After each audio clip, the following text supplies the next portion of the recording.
He almost lost hope in his baseball career. Between college classes and night shifts at a factory, his dream was fading fast. Then he came home one morning to find a man standing in his driveway. And if he didn't react the way he did, we wouldn't be talking about him today.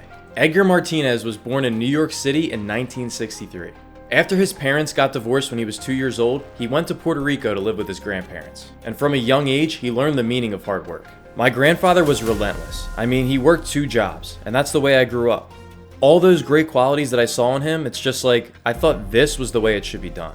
As a kid, he watched the Pittsburgh Pirates win the World Series in 1971, led by Puerto Rican legend Roberto Clemente. In his own words, Edgar was hooked on baseball after that. His grandfather bought him his first uniform, the number 21 after Clemente, with his own name stitched on the back.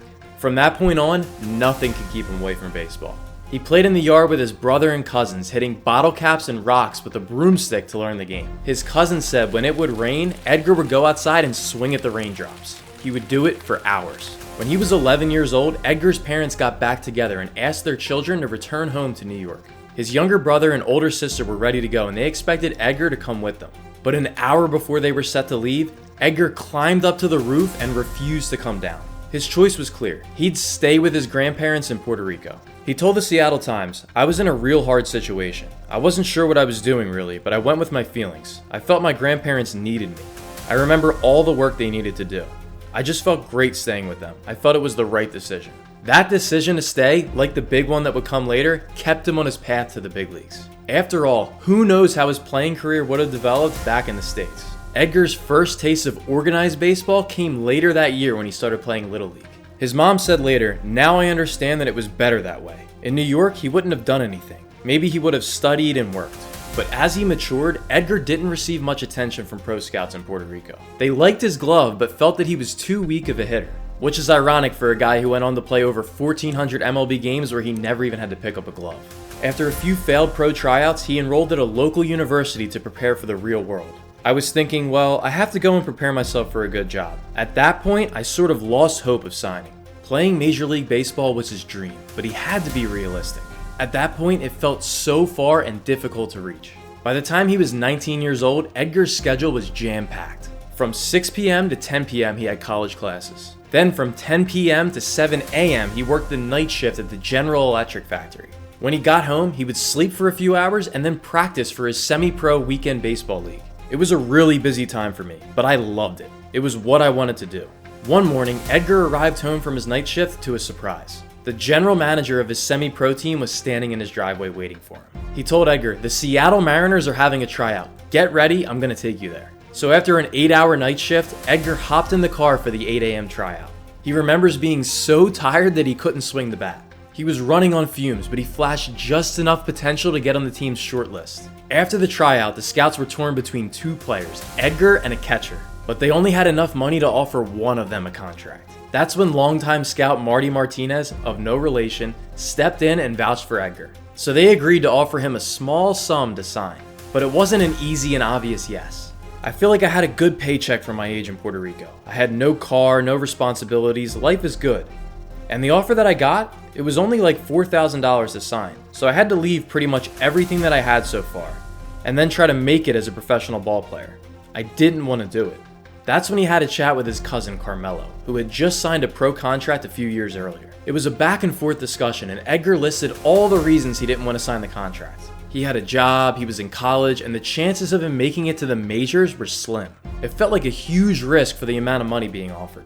Carmelo just looked at him and said, "You've got to take a chance. You only have one chance, and it's right here in front of you." After thinking about it, Edgar realized he would regret it if he didn't take advantage of this opportunity. So he changed his mind and signed the deal. But $4,000 was a tiny signing bonus, even back then. He would start from the lowest levels of the minor leagues as an international free agent with no pedigree and only one scout truly vouching for him. And it didn't start well. In his first minor league season, he hit only .177 with no homers in 32 games. That put him in a tricky spot. Marty Martinez, the scout who found him, had to fight an internal battle to send him to the Instructional League in Arizona. But Seattle's GM at the time, Hal Keller, felt that that league was reserved for real prospects. And he didn't see Edgar that way. But ultimately, he relented and gave in to his veteran scout. And Edgar batted .340 in the Instructional League. Years later, Keller admitted that he was wrong about Edgar. He just never thought he would make it to the big leagues. Another factor was the culture shock of a 20-year-old moving 3,000 miles from Puerto Rico to the west coast of the US. The adjustment took time. I could only speak a few words of English, just enough to order in a restaurant. But he kept his head down, learning English and getting more pro at-bats, and he improved. He also battled strabismus, an eye condition that causes one eye to wander intermittently. He had dealt with it all his life, and kids would make fun of him for it growing up. But it became a much bigger problem when he was expected to hit 95-mile-an-hour fastballs for a living. The Mariners' eye specialist discovered the issue when Edgar was still in the minors, and he later told SFGate, he is basically one-eyed at times. His right eye doesn't want to go straight. He has the ability to pull the eye in and maintain it. But when the eye goes out, he loses depth perception and the ability to see a change in velocity in pitches. Not ideal for a guy trying to do the hardest thing in sports, square up a round ball with a round bat. So Edgar started doing 30-minute eye exercises as a part of his daily routine. He would write numbers on tennis balls, have a friend feed them into a pitching machine, and try to identify the numbers on each ball as they sailed by him at home plate. At times, he set the speed as high as 160 miles per hour. Out of a bucket of 50 balls, his goal was to identify the number on at least 25 of them. By doing it constantly, over and over again, you get to the point where you can see it. It helps you focus and also slows down the game. When you see it at 130, it really slows you down.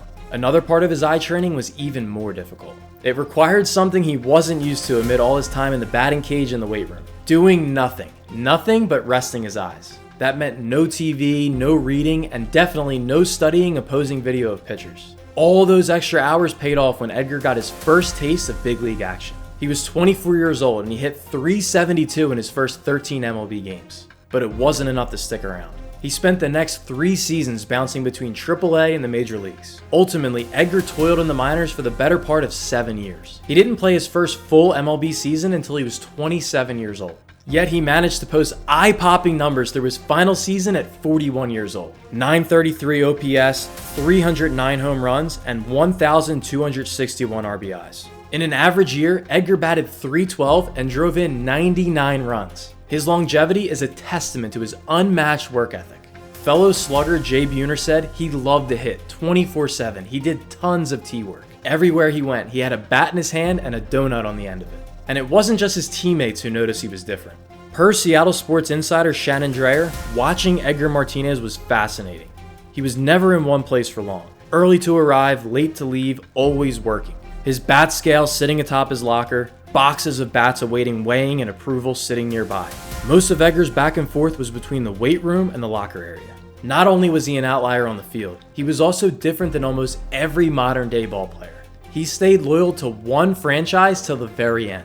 Across 18 seasons with the Mariners, his contract expired only once, and it lasted 8 hours. He went to sleep as a free agent and woke up the next morning to a new deal with the team. Edgar carried his grandfather's advice with him throughout his entire career. Hard work and be persistent. If you keep trying and trying and trying and trying, you usually get better. Edgar never forgot where he came from or the people who raised him.